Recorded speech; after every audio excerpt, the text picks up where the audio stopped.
Que el Señor les bendiga. En el día de hoy quisiera hablar de 7 parábolas del Señor Jesús. En realidad voy a hablar de una, porque mencionar las 7 tiene mucha enseñanza, hay demasiadas cosas ahí, pero le he puesto por título a esta meditación de la palabra La ciega en el fin del siglo. Esta es una frase que está dentro de una de estas parábolas. Me refiero a la parábola del trigo y la cizaña, que está ahí en Mateo capítulo 13, versículo 24 hasta el 30. Ahí está la narración de esta parábola y después encontramos la explicación un poco más adelante. Quiero pedirles que pongamos atención a esta lectura de la palabra del Señor, pero antes oramos. Mi amado Padre, en el nombre de Jesús, estamos dejando ante ti lo que será este mensaje. Señor, el enemigo quiere perturbarnos. El enemigo quiere ganar ventaja sobre nosotros. Pero nosotros, Señor, que tenemos un Dios fiel, queremos serte fieles también. Que nada nos robe el gozo de caminar contigo. En esta hora, háblanos por tu palabra. En esta hora, Señor, que tu Espíritu Santo entre en lo más profundo de nuestro corazón y que tú edifiques tu iglesia. Danos oídos para entender y a mí dame, Señor, la palabra para explicar. Que tu gracia sea notoria en esta hora. Te lo pedimos en el nombre de Jesucristo, nuestro Salvador. Amén. Amén. Amén. Mateo capítulo 13, como ya les dije, tiene una linda y maravillosa enseñanza para nosotros. Hay 7 parábolas ahí. Voy a referirme a la segunda de las parábolas que el Señor menciona en este pasaje. Me refiero a Mateo 13, versículo 24 hasta el 30. Así dice la palabra del Señor. Le refirió otra parábola diciendo: el reino de los cielos es semejante a un hombre que sembró buena semilla en su campo. Pero mientras dormían los hombres, vino su enemigo y sembró cizaña entre el trigo y se fue. Y cuando salió la hierba y dio fruto, entonces apareció la cizaña. Vinieron los siervos del padre de familia y le dijeron: Señor, ¿no sembraste buena semilla en el campo? Él les dijo: un enemigo ha hecho esto. Y los siervos le dijeron: ¿quieres pues que vayamos y la arranquemos? Él les dijo: no sea que al arrancar la cizaña arranquéis también con ella el trigo. Dejad crecer juntamente lo uno con lo otro hasta la siega, y al tiempo de la siega yo diré a los segadores: recoged primero la cizaña y atadla en manojos para quemarla, pero recoged el trigo en mi granero. Palabra del Señor. Es interesante que en este mismo pasaje, un poquito antes, al comienzo del capítulo 13 de Mateo, se nos está explicando lo que el Señor estaba haciendo y de pronto le empieza a enseñar directamente ya con parábolas. Anteriormente ya lo había hecho, pero ahora parece ser que se decide a explicar de alguna manera más bien ilustrativa lo que significaba el reino de los cielos. Porque el pueblo judío, recuerde que Jesús le está hablando a judíos, el pueblo judío en un principio pensaba que el reino mesiánico era inmediatamente el reino terrenal. Inmediatamente el Mesías tendría que erigirse como rey, como descendiente de David y empezar a gobernar Israel y el mundo. Sin embargo, en estos pasajes, en estas parábolas, generalmente el Señor está enseñando los misterios del mundo. ¿Y por qué lo hacía por parábolas? Bueno, las parábolas tenían en realidad 2 propósitos. Por una parte, revelar algo, pero también, por el otro lado, esconderse algo de esa enseñanza. Algo que era común para todos, una linda enseñanza, una historia interesante, sacada generalmente de la vida real, de la vida cotidiana, de las cosas que la gente podrían entender. Eso es así. Pero, además de eso, había una enseñanza tras de eso que iba más allá de la mera imagen que el Señor presentaba con la parábola. Y esta enseñanza cumplía también algo, porque el Señor mismo lo explica, cumplía algo que estaba en el Antiguo Testamento. Con Isaías, por ejemplo, se le había dicho que este pueblo iba a oír, pero no iba a entender. Y es lo que sucedió con el pueblo de Israel. Y el Señor se lo explicó a los discípulos.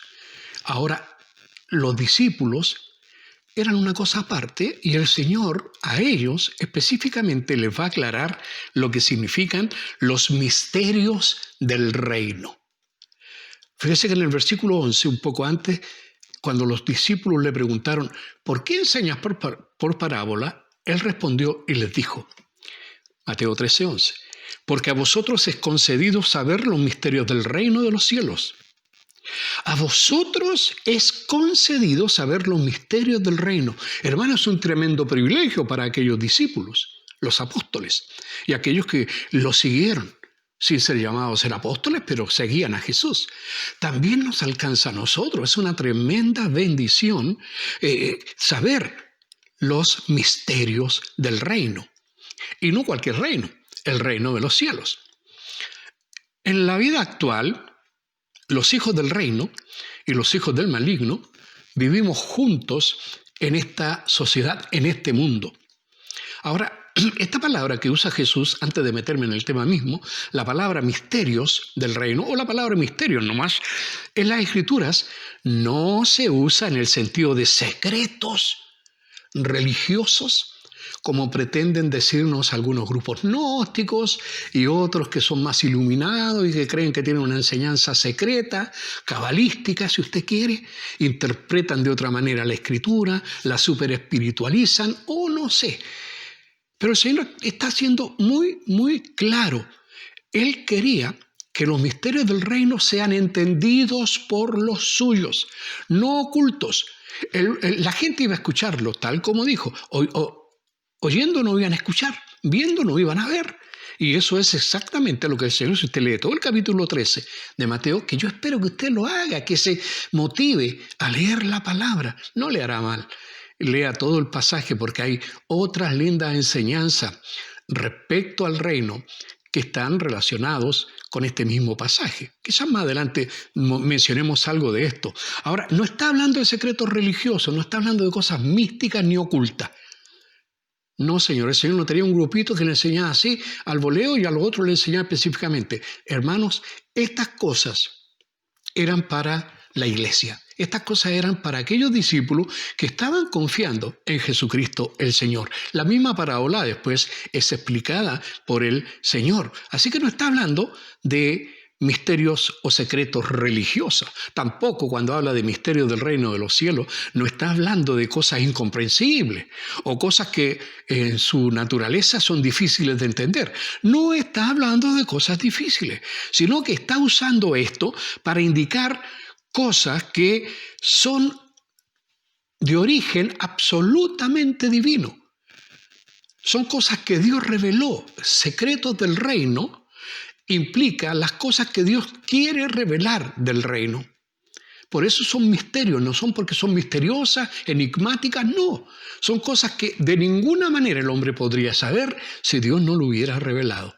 Ese es esta es la explicación que el Señor nos ofrece en su palabra cuando buscamos la palabra misterio y en relación a qué cosas se dice. Así que, hermanos, aquí no estamos hablando de cosas ocultas o que son entendidas hasta por ahí nomás. En realidad, en el Antiguo Testamento, muchas de las cosas del Nuevo Testamento, en el Antiguo Testamento no se entendían. Ahora en el Nuevo, el Señor las está haciendo claras, especialmente a sus discípulos. Fueron enseñadas en el Antiguo, pero ahora son enseñadas en el Nuevo Testamento en forma clara para que los discípulos entiendan los misterios del reino. Ahora, ya mencioné algo acerca de esto, las parábolas segunda y séptima. Esta es la segunda parábola, esta es la parábola séptima, o este primer par de parábolas que van a tocar casi los mismos puntos, con una pequeña diferencia. Me refiero a esta parábola que vamos a analizar ahora, el trigo y la cizaña, y la otra, la pesca, donde uno seleccionaba los peces buenos y los peces malos. ¿Recuerdan? Está ahí en Mateo 13 también, del versículo 47 hasta el 50. Estas dos parábolas enseñan la misma verdad, aunque son diferentes en la forma en que se expresan. Pero es la misma verdad. Tiene que ver con juicio. Tiene que ver con juicio. Tiene que ver con sentencia. Tiene que ver con la paciencia del Señor que deja crecer lo bueno y lo malo. Tiene que ver con el tipo de gentes que hoy día existen en el mundo. Para el Señor hay dos tipos de personas, nada más.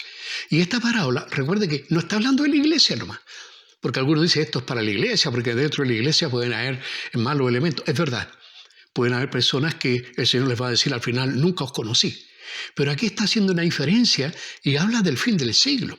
Está hablando de un juicio cuando el Señor venga. Y Él viene con su iglesia, así que esto no es con la iglesia. Podemos aplicar algunas cosas, pero no es con la iglesia. Ahora bien, el mensaje central de estas parábolas entonces es que el reino consumado de Dios será diferente, el reino venidero será diferente a este reino. ¿Por qué? Porque en el primero, o sea, el reino perfecto, cuando el Señor venga, ese reino solamente estarán presentes los hijos de Dios. En este reino actual, el Señor hace salir su sol sobre buenos y malos. Así que estamos hablando de la actual situación, pero llegará un momento, el Señor lo llama final del siglo, que va a llegar hasta ahí nomás y vendrá el juicio a las naciones. Y vendrá el juicio. Y habrá una separación. Ahora, hermanos queridos, es interesante. Esta separación no es una tarea que puedan hacer los discípulos. No es una tarea que vamos a hacer nosotros como iglesia, separar a los buenos y los malos. No es nuestro trabajo. Esto va a ser cumplido al final de los tiempos por los ángeles de Dios. Esto lo explica el Señor cuando aclara lo que es esta parábola a sus discípulos. Ahora, es interesante meterse un poco en las ideas costumbristas del pueblo de Israel en aquellos años cuando el Señor habló.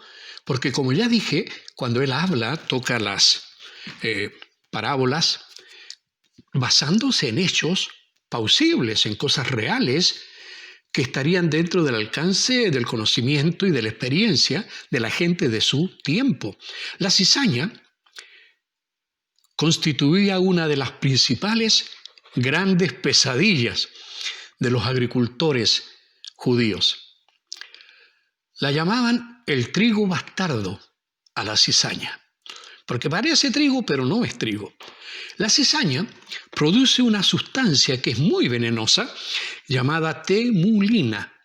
Esta sustancia no la produce la planta misma, sino que es un saprófito, es decir, un hongo muy minúsculo que crece dentro de la semilla cuando va madurando y produce esta sustancia que es tóxica.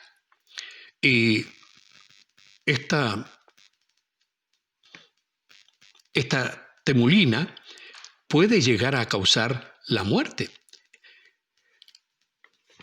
Infecta a la mayoría de los granos de la planta de cizaña, este hongo. Si el grano de trigo se contamina entonces con el grano de la cizaña, si se llega a mezclar después de la cosecha, si se van entre medio, se corre el riesgo que la harina que va a resultar va a ser más oscura y puede producir envenenamiento y hasta en algunos casos la muerte. Ahora, para analizar bien esta parábola del Señor, veamos las cosas que están evidentes y que el Señor explica. Porque vamos a leerlo un poco más adelante, cómo explica el Señor, porque los discípulos no quedaron tan satisfechos, no entendían todo lo que Él quiso decir y buscaron una explicación. Y el Señor se la va a dar.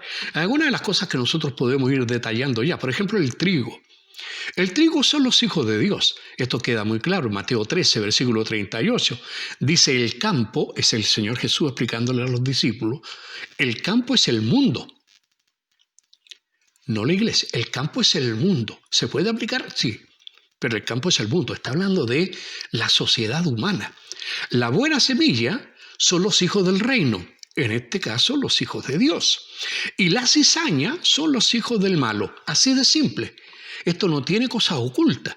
Aquí están los que fueron sembrados por el padre de familia en este campo, son sus hijos. Los otros fueron sembrados por el enemigo y son la cizaña. Eso es lo que está diciendo.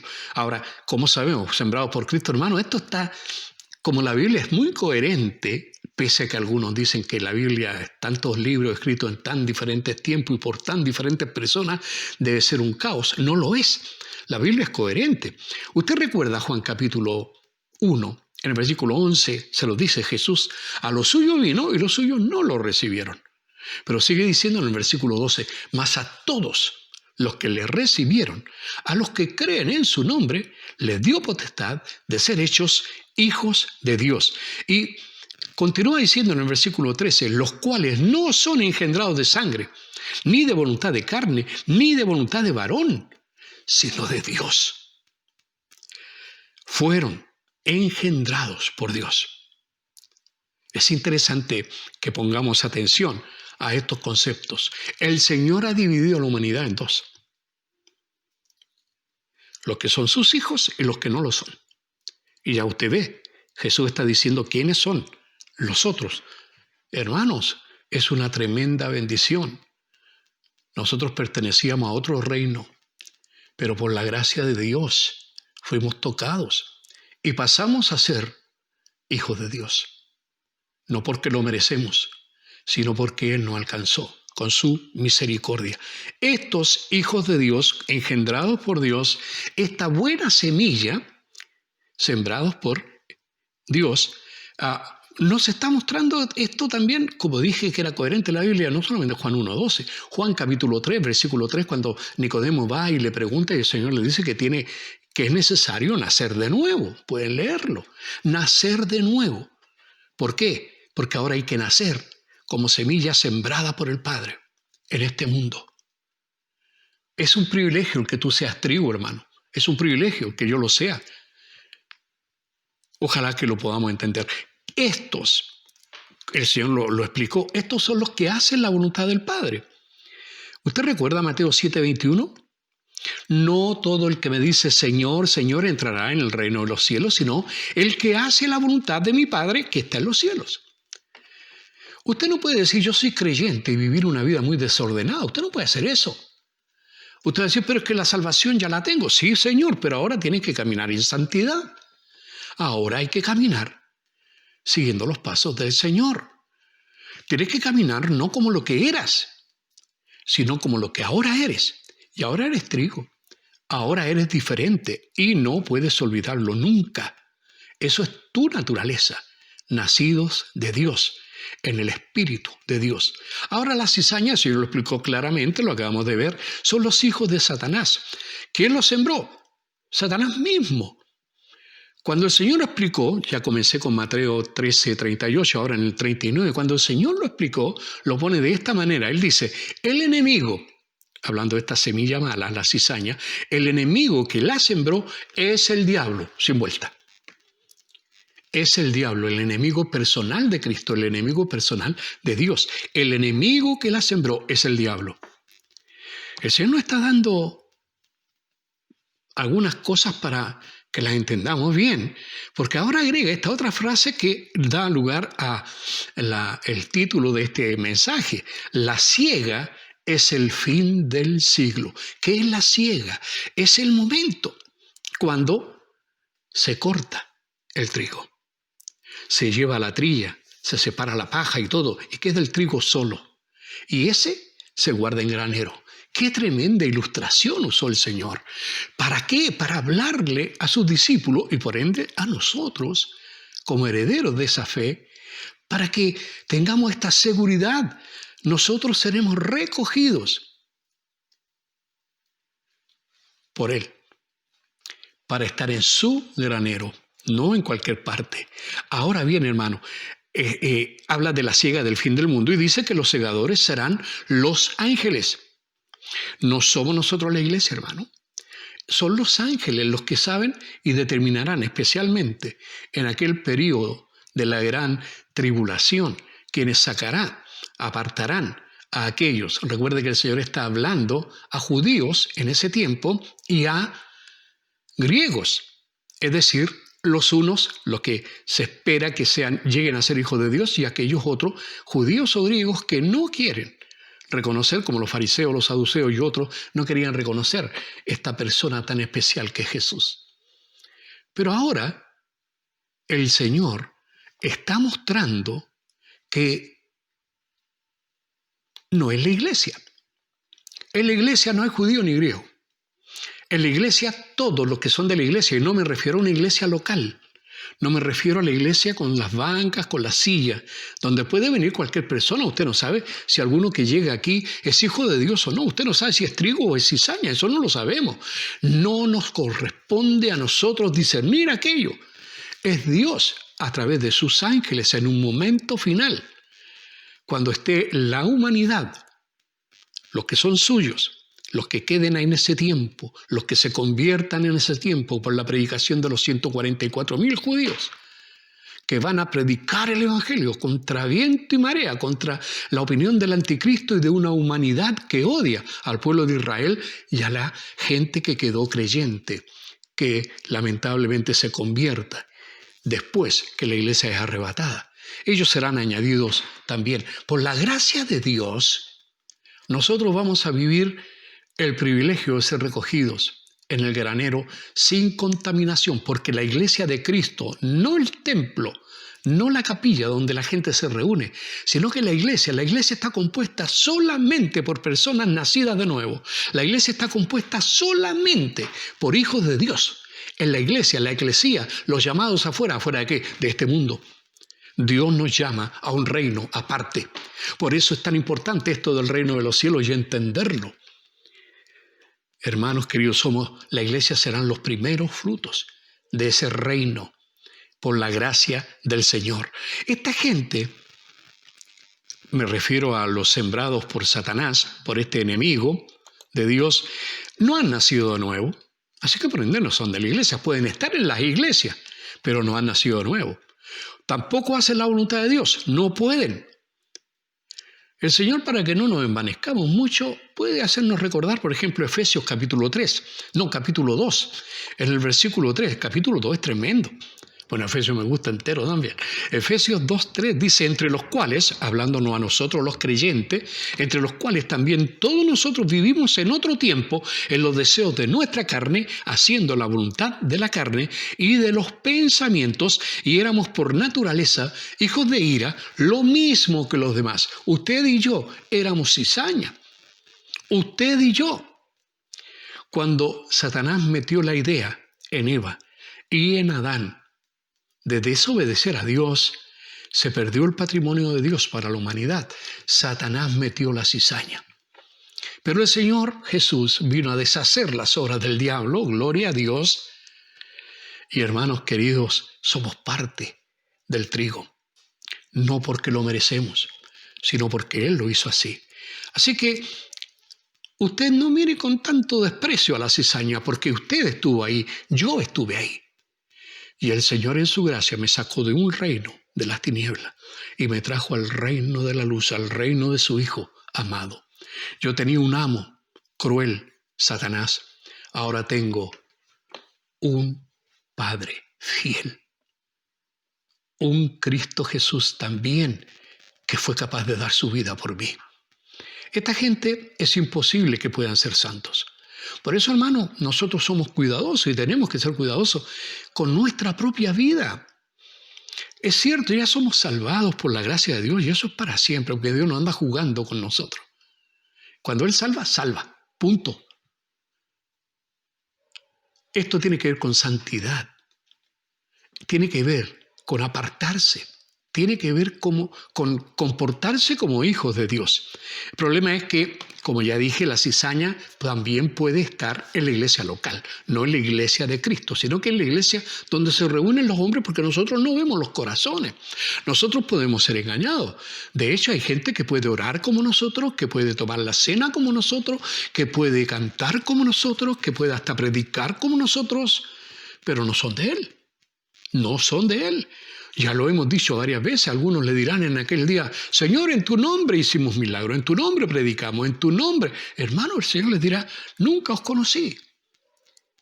Eso no es para la iglesia. Pero cuidado, hay algunos que están ahí y que están en medio nuestro y que nosotros no sabemos si son corazones convertidos o convencidos, porque algunos se convencen, pero nunca nacieron de nuevo. No hay cambio. Algunos eran buenos para robar y siguen robando. No puede ser. Algunos cometían pecados de algún tipo y lo siguen haciendo. No puede ser. Hermano, el Señor provoca cambios hacia la santidad. Hermano querido, ¿cómo trató? Ahora ya sabemos cómo Satanás sembró la cizaña en este mundo. Veamos ahora cómo también trató de sembrar la cizaña dentro de la iglesia.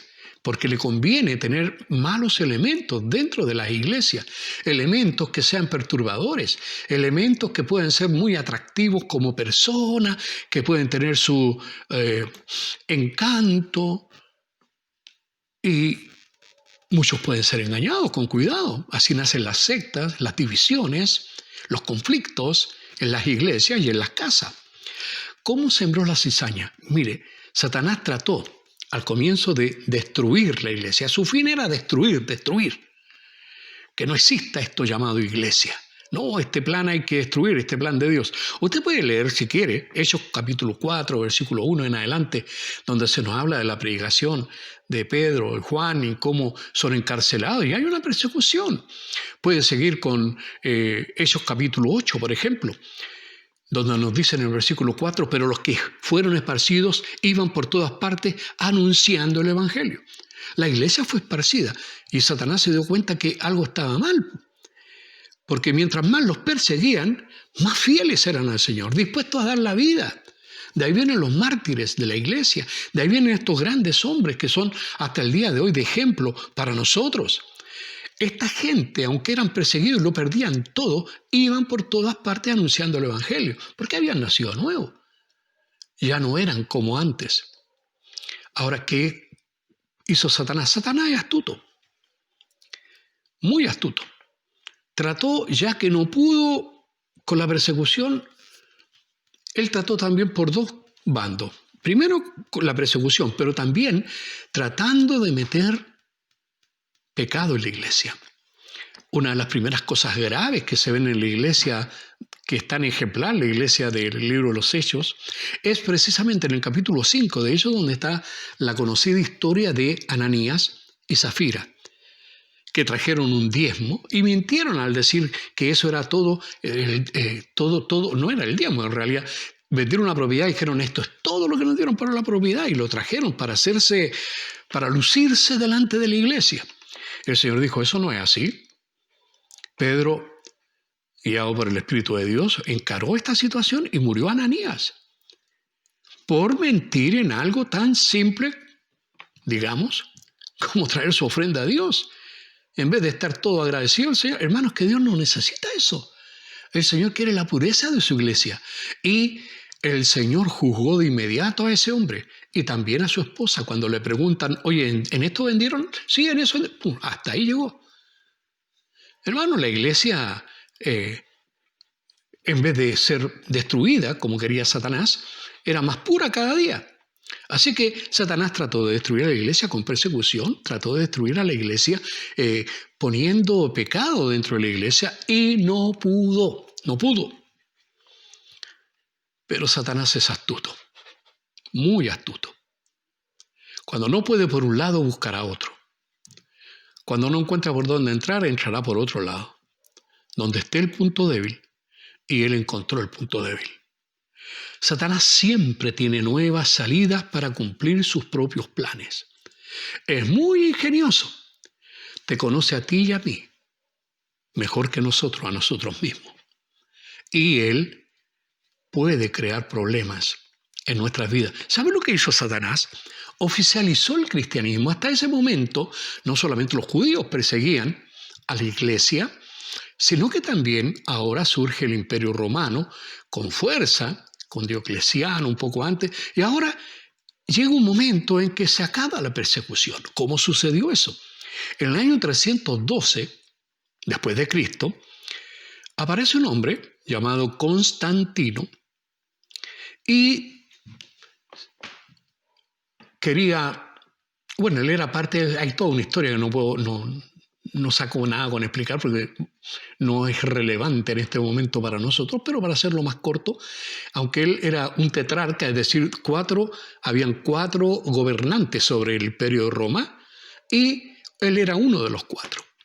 Al final salieron 2 y quedaron él y otro. Y tuvieron que enfrentarse cara a cara. Y la noche del 27 de octubre, cuando los soldados de Constantino se preparaban para la inminente batalla, dicen que Constantino tuvo una visión que lo llevó a combatir bajo la protección de Dios y del Dios cristiano.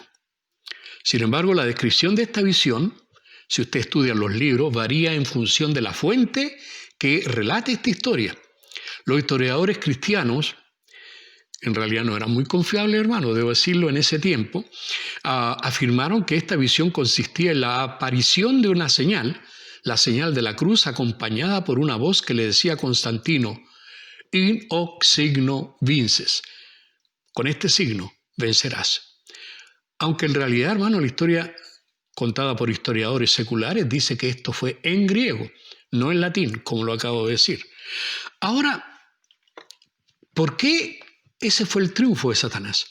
Porque logró que la iglesia ya no fuera más perseguida. Constantino se, entre comillas, cristianizó, pero en realidad nunca actuó como un cristiano, nunca. Se bautizó casi al final, casi a punto de morir, porque él creía que si se bautizaba ya no podría pecar más, y eso no lo quería hacer. Y tenía una vida bien desordenada este Constantino. Yo veo poco probable que haya sido un hombre converso. Creo que fue un astuto estratega. Creo que cuando vio que el cristianismo crecía y crecía y que no había forma de pararlo, decidió ponerse de ese lado y ganó. ¿Y cómo ganó?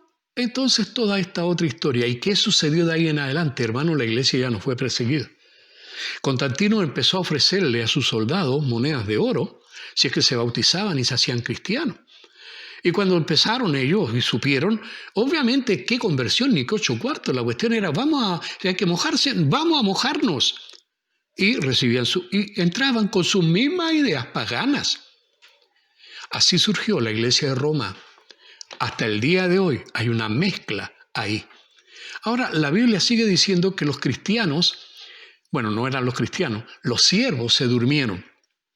Ahora, hermanos queridos, ¿los siervos se durmieron? Así dice el versículo 25, los siervos, no la iglesia, no los cristianos. Es interesante. Mire, veamos todo el pasaje donde el Señor aclara todo esto. Estoy en Mateo 13, versículo 36.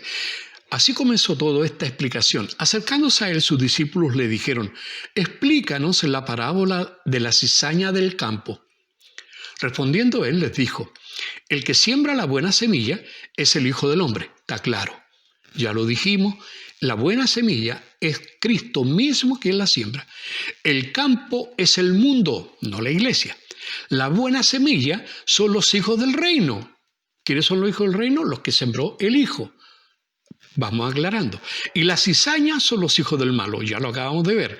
El enemigo que la sembró es el diablo, lo vimos también. La siega es el fin del siglo, lo estamos viendo. Y los segadores son los ángeles. Es interesante, hermano, el Señor aquí no está reprendiendo a ninguna iglesia, aquí no está reprendiendo a los discípulos, simplemente está contando un diálogo con estos siervos que en realidad son los ángeles. Eso es lo que dice, los segadores son los ángeles.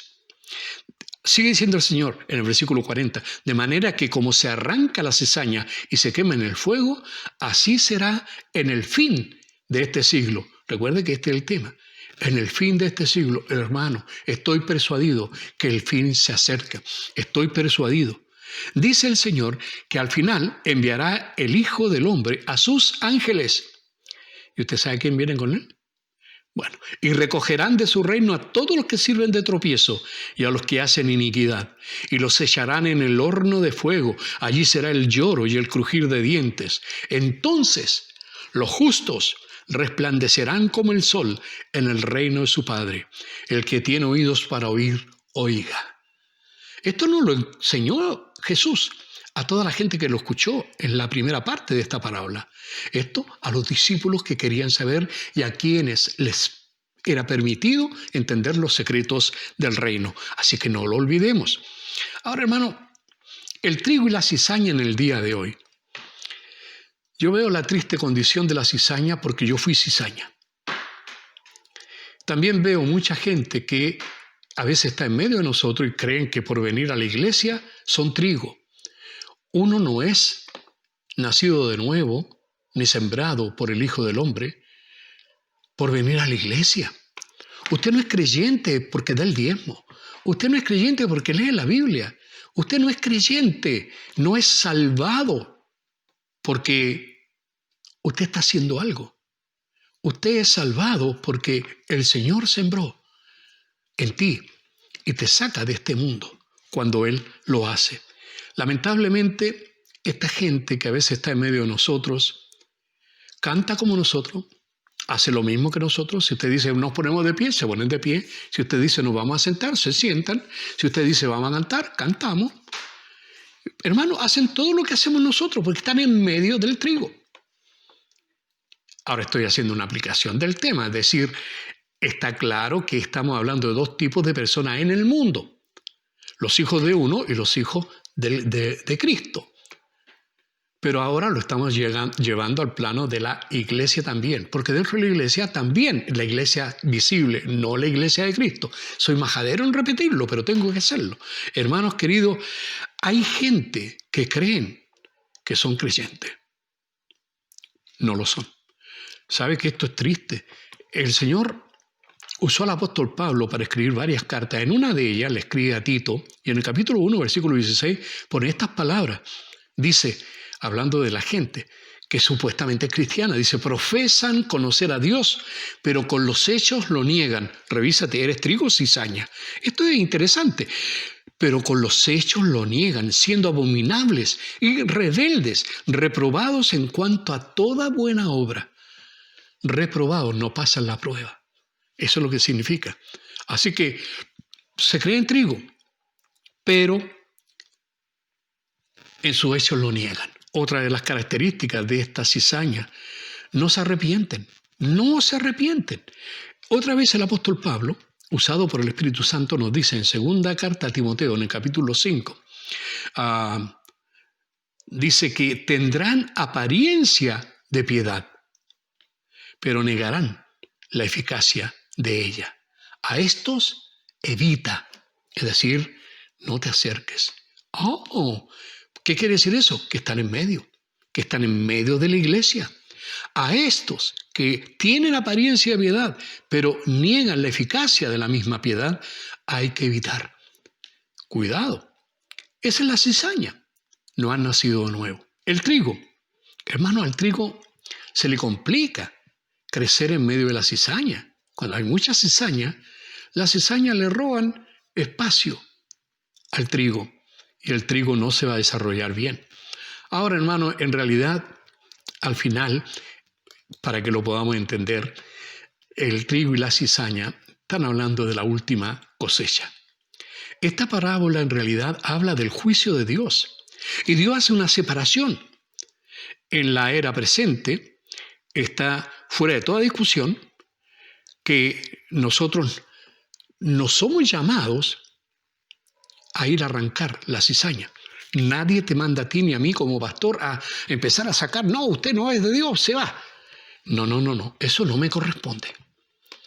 Sí, la iglesia puede poner en disciplina, sí, la iglesia puede corregir, sí lo puede hacer. Pero hermanos queridos, solo Dios discierne los corazones. Y los encargados de ese juicio, en ese tiempo al final del siglo, antes de comenzar el milenio, ese es trabajo de los ángeles. No es trabajo de nosotros. Ahora, hermano, sería interesante autodefinirse. Sería bueno preguntarse, ¿qué soy yo? ¿Qué eres tú? ¿Eres trigo? ¿Eres cizaña? Yo sé una cosa, yo fui cizaña. Hermano, lo que la ciencia no puede hacer, aunque a lo mejor ahora podría, ¿no? Con esto de las transmutaciones, podría hacerlo. Genéticos, cambios ahí se podrían hacer. Pero hermanos, espiritualmente, Dios puede hacer el más grande de los milagros. Puede transformar lo que es cizaña en trigo. Usted fue cizaña. Usted era hijo del maligno. Usted fue sembrado por él. Pero cuando vino la palabra, la semilla, recuerde la parábola del sembrador un poquito antes, cuando tu corazón lo entendió, entonces pasaste a otro estatus y ahora eres hijo de Dios. Y como hijo de Dios, te corresponde otro lugar. Ya no eres del otro reino. Lea Colosenses capítulo 1, todo el capítulo interesante. El Señor nos ha cambiado, nos sacó de un reino y nos puso en otro. La ciencia no podría hacer ese cambio. Dios sí puede hacerlo. Lo hizo contigo, amado hermano, hermana. Lo hizo conmigo, gracias Señor. Él puede cambiar la cizaña en trigo. Y nosotros como trigo estamos en este mundo para predicar a los que no son trigo que el Señor puede cambiar sus vidas. Amados, quiero terminar con una frase que dijo el Señor, lo acabo de leer. El que tiene oídos para oír, oiga.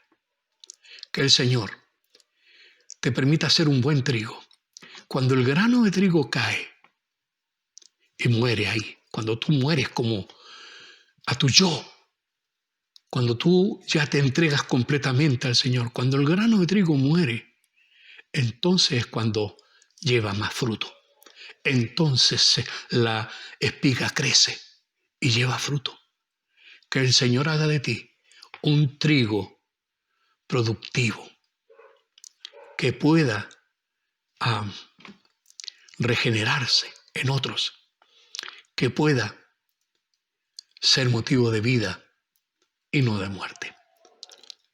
Que Dios te use, que Dios te bendiga. Amado Padre, te ruego que bendigas a tu iglesia. Señor, te agradecemos tanto que nuestro destino final es contigo por toda la eternidad. Gracias, Padre. Descansamos pues en tus promesas.